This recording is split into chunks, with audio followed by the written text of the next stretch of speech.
think of it, how come someone as smart as Professor Langdon can have all the bad luck in the world? It's just not right.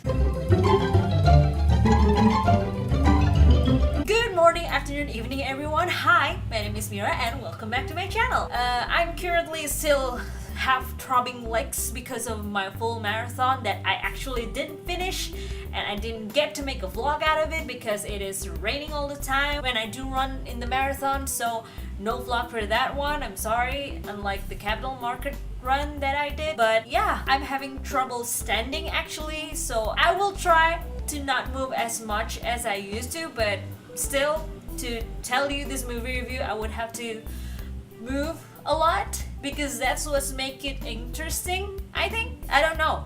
Anyway, the movie that I want to talk about right now is actually Inferno. However, this third movie feels a little bit different than the first two, and I will tell you why it feels different to me. The movie started with Professor Langdon, played by Tom Hanks, having a bit of amnesia. He woke up in the hospital, didn't remember what happened to him or where he is right now, but a doctor that claims to be a fan named Sienna Brooks helped him when he woke up. She even tries to help him even though he is almost killed at the hospital, like someone was shooting at him. And while still struggling with that amnesia, Professor Langdon tries to figure out why he is in Florence, which is where he is when he woke up, and not in his university where he actually remembers the last time he remembers something is when he is at university. And also he stumbled upon a puzzle regarding hell. So puzzle after puzzle, he was helped by this Dr. Sienna Brooks, and then he figured out someone is trying to jumpstart an outbreak and he is trying to stop it by solving these puzzles. And as he tried to stop this outbreak from happening, he learns that the puzzle, his amnesia, and the outbreak is somehow all connected together, and Dr. Sienna Brooks that has been helping him is actually not who he thinks she was. Now, I can say that I like the beginning of the movie. It is so mysterious and misleading in a good way. You would think that the message that is conveyed in the beginning of the movie is for Professor Langdon, but apparently it was for someone else. And I didn't get it until halfway through the movie. Not to mention the scenes where the professor has nightmares because of his amnesia. It was unnerving, it was scary. Everything is rolled up in the mysterious wrap that the viewers won't get unless they actually understand the movie and actually see and watch the movie. The scenes remind me of a horror movie, which I never like, but I think the scene is actually appropriate for the viewers to understand what's going on. Also, the puzzle is always good when it comes to the series. I'm very fascinated by Professor Langdon's ability to apply his knowledge about art and history to deal with the craziness that is the puzzles in this movie. I mean, I love puzzles sometimes. If you ever know the Windows game, I only know that this comes out at Windows because I only played it and at the Windows software thing, the Windows, yeah, you know what I mean. It's a Windows game called Mystery Case Files, and I love those games. I played it like from the beginning, which is really funny, and the series continues on to be very dark and creepy. I played it all. It has very various puzzles. At first this is like hidden object game, but then it moves on to puzzles. I really like puzzle games like that. And also I do like Professor Layton. If you guys know this game from NDS, I like it so much. It has so many puzzles and it's like the whole game is built on puzzles. It really makes you think and really makes you guess and kind of makes me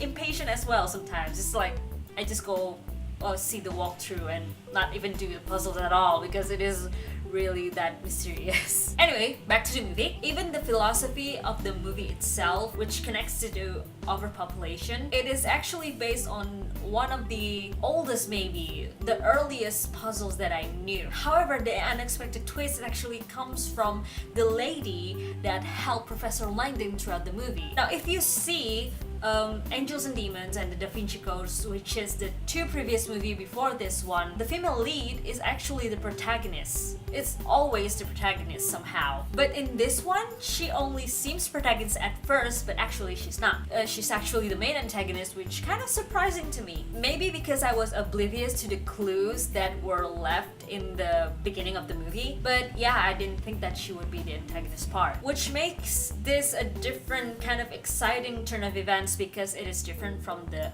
two previous movie that I mentioned. I mean, yeah, sure, the antagonist has the same feel to the previous antagonists from the two movies because antagonists always think that they're doing the right thing for the wrong reasons apparently. Those two first movies are like that, and this one is no exception. But this is the first time the alive main antagonist is actually a woman that is pretending to help Professor Langdon. And I think this change is very refreshing to see and definitely make this movie unique from the previous one.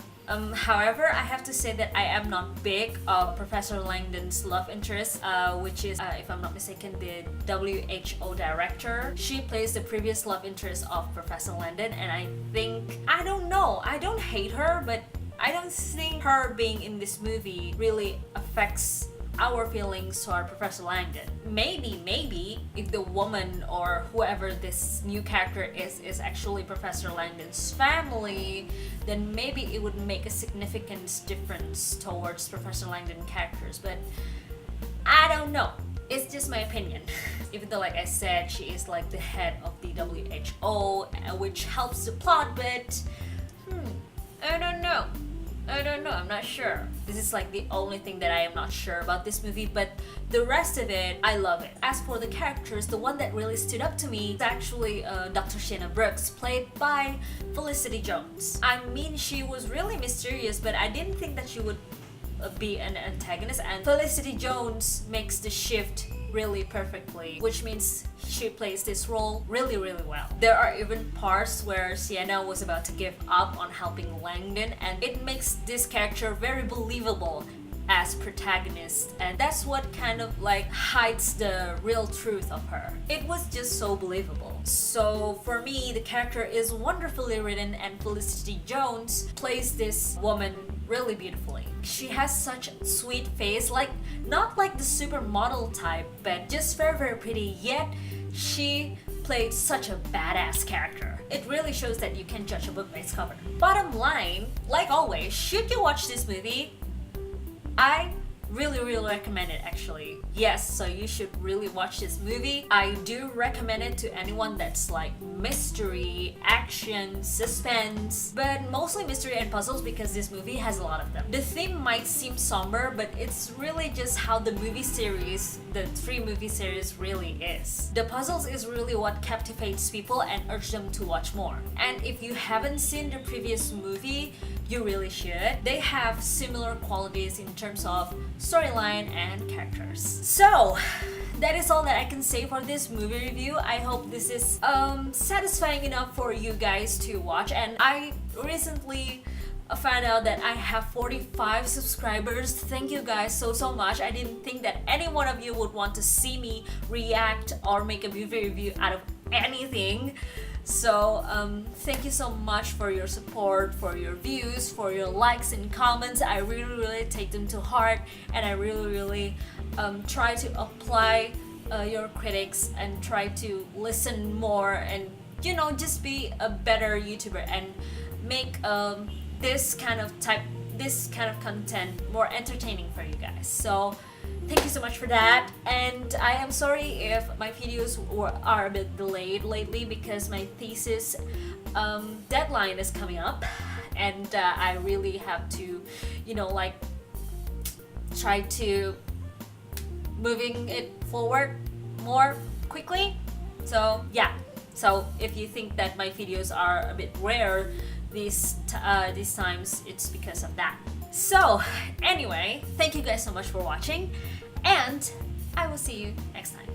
Bye!